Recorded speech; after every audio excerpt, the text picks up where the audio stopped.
Quaid Azam, Part 156. By the middle of November 1930, even the Indian liberals could not make progress as negotiations had deadlocked on the question of electorates and other issues pertaining to residuary powers. When they resumed, Punjab now emerged as one of the main stumbling blocks to any agreement. The Sikhs, the Hindus would not agree to a majority by separate electorates.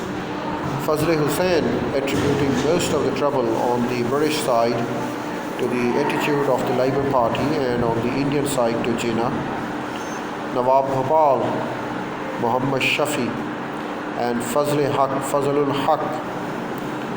What Fazl Hussain feared most was that the Muslims would give up separate electorates so as to strengthen the case for the devolution of the centre. He remained staunchly opposed to this, representing to the Viceroy that any discussion on the basis of joint electorates in London will not have the support of Muslim community in India. He deplored the Labour's government insistence that Muslims should not have a majority. At the same time, it began residuously to be hinted that the two Punjabi Muslim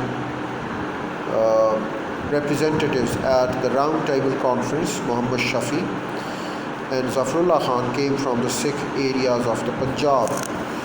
Therefore, Shafi and that Zafrullah Khan, therefore Shafi boycotted the Hindus and Sikhs will have his views severely curtailed. And that Zafrullah Khan, the barrister of Sialkot, was not even a proper Muhammadan, as he was an Ahmadiyya. This last was a cruel Bob. Such thinking doubtless did afflict the North Indian Muslims' mind, but it was destructive and was later to have many adverse consequences.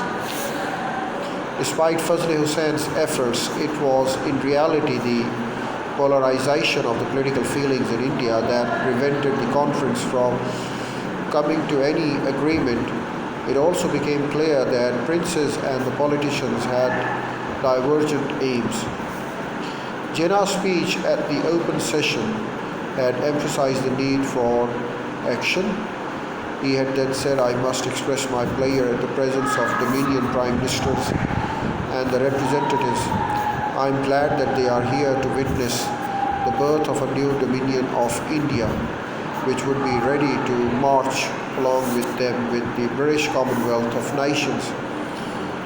Malcolm Haley, former Governor of Punjab in the United Province, reporting to the Lord Irwin on Muslim delegation, wrote, "The Aga Khan does not give them a lead but profess himself willing to follow the majority. Jinnah is of course a good deal mistrusted. He did not at the opening of the Rule Conference say what his party had agreed to. They are a little sore in consequence. He declined to give a conference secretariat a copy of his speech in advance, as all others had done. But then Jinnah, of course, was always the perfect little pounder and as slippery as the eels which his forefathers purveyed in Bombay markets." Pretty strange.